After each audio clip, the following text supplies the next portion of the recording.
এখানে সেন বা অসমীয় ভাষাতে খেন বংশের রাজত্ব শুরু হয়। এই বংশের রাজা পৃথুর কথা প্রত্যেক ভারতবাসীর জেনে রাখা উচিত। ঐতিহাসিক রাই কেল বাহাদুরের লেখা অনুযায়ী তুর্কি থেকে আগত বখতিয়ার খলজিকে রাজা পৃথু শুধু শোচনীয়ভাবে শুধু পরাজিতই করেছিলেন তাই নয়, মৃত্যুবরণও করতে বাধ্য করেছিলেন।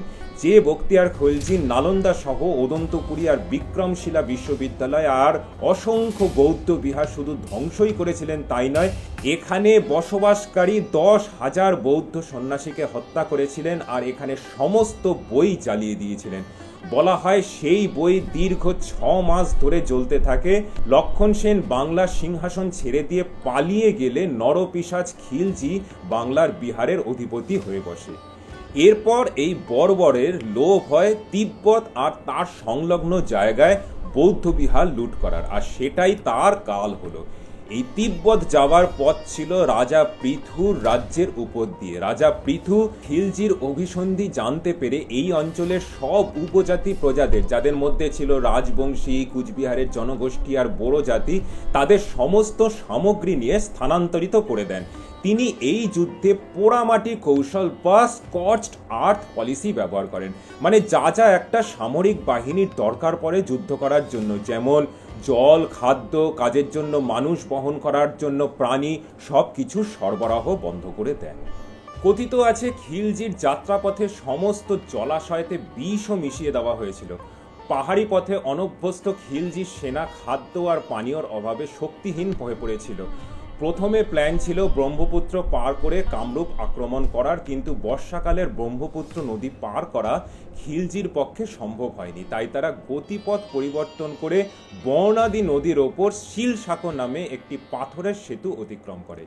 খিলজির এই সম্পূর্ণ যাত্রাপথের উপর সেন দৃষ্টি রেখেছিল রাজা পৃথুর গুপ্তচর বাহিনী। শিলসাঁকো সেতু অতিক্রম করতেই খিলজি বাহিনীর ওপর ঝাঁপিয়ে পড়ে রাজা পৃথুর সেনাবাহিনী। খিলজির সেনাবাহিনী পরাজয় অবধারিত বুঝে পিছু হটতে শুরু করে, কিন্তু পিছু হটবার পথও বন্ধ, কারণ রাজা পৃথুর গেরিলা বাহিনী পেছন থেকে শিলসাঁকো সেতুও ভেঙে দিয়েছিল। হাতে গোনা কিছু সৈন্য যারা বেঁচে ছিল তাদের সঙ্গে খিলজি নিশ্চিত মৃত্যুর হাত থেকে বাঁচতে খরস্রোতা নদীতে ঝাঁপ দেয়। অধিকাংশ সৈন্যর মৃত্যু হয় নদীতে, কিন্তু খিলজি কোনোভাবে বেঁচে এক মন্দিরে আশ্রয় নেয়। সে ভেবেছিল রাজা পৃথু মন্দির আক্রমণ করবে না, কিন্তু কোনো অস্ত্র ব্যবহার না করে রাজা পৃথু খিলজিকে বাঁশপেটা করে তাড়ায়, আর বাধ্য হয়ে খিলজি প্রাণ ভয় কুকুরের মতো পালিয়ে কুচবিহারে এসে ওঠে। তারপর কোনো ক্রমে বাংলাতে ফিরে এলেও বিধ্বস্ত খিলজি লজ্জাতে আর কোনোদিন কোনো যুদ্ধযাত্রা করতে পারেনি। সেই বছরই জেনারেল আলী মুর্দানের হাতে খিলজির মৃত্যু হয়। এর পরবর্তী নরসংহারক গিয়াসউদ্দিন খিলজি জলপাইগুড়ি সহ উত্তরবঙ্গের বিভিন্ন জায়গাতে খুন আর লুটপাট চালায়। রাজা পৃথুর হাতে গিয়াসউদ্দিন খিলজিরও সেই দশা হয়েছিল যা বখতিয়ার খিলজির হয়েছিল। রাজা পৃথু উত্তরবঙ্গের সমস্ত জায়গা প্রদক্ষিণ করেন আর এই ধ্বংসস্তূপের থেকে আবার পুনর্নির্মাণের কাজ শুরু করেন। কথিত আছে গিয়াসউদ্দিন খিলজি এখানে শিব মন্দির আর তার গর্ভগৃহের মূর্তিগুলোকেও রেহাই দেয়নি।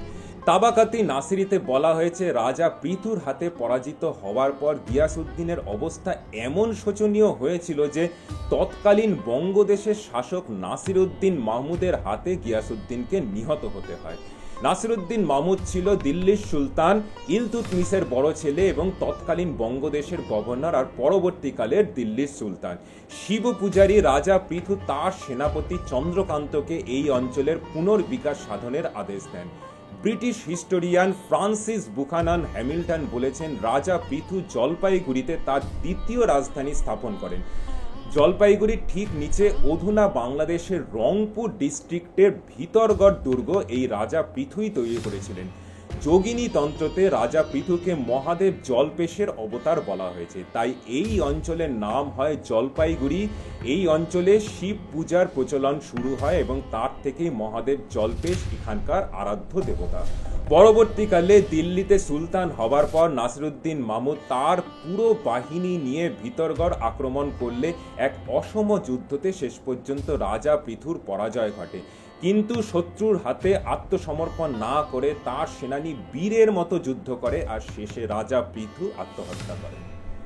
বখতিয়ার খিলজির আক্রমণের সামনে লক্ষণ সেনের পালিয়ে যাওয়ার কথা তো আমরা ইতিহাসে পড়ি, কিন্তু রাজা পৃথুর বীরত্বের কথা কি আমরা শুনি?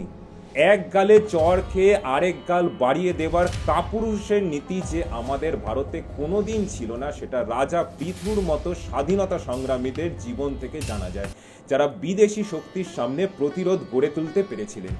এই পোড়া দেশে নরখাদক বখতিয়ার খলজির স্মরণে জায়গার নামকরণ হয়েছে, কিন্তু রাজা পৃথু কিন্তু বিস্মৃতির অতলে। দিনটি ছিল 28শে মার্চ, যেদিন নরপিশাচ বখতিয়ার খলজিকে নদীতে ঝাঁপ দিতে বাধ্য করেন রাজা পৃথুর বীর সেনানীগণ।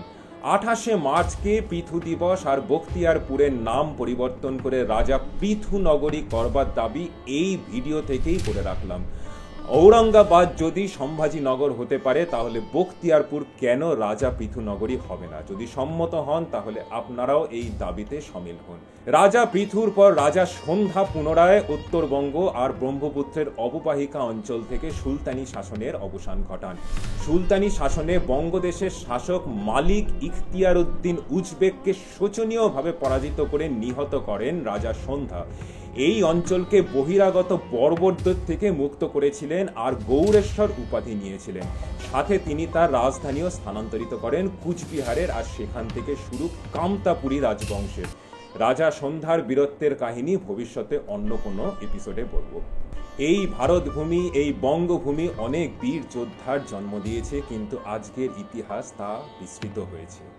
শুধু আনাচে কানাচে ছড়িয়ে আছে তাদের বীরগাথা, যা আমাদের পূর্বপুরুষদের গৌরবময় অতীতেরই নিদর্শন।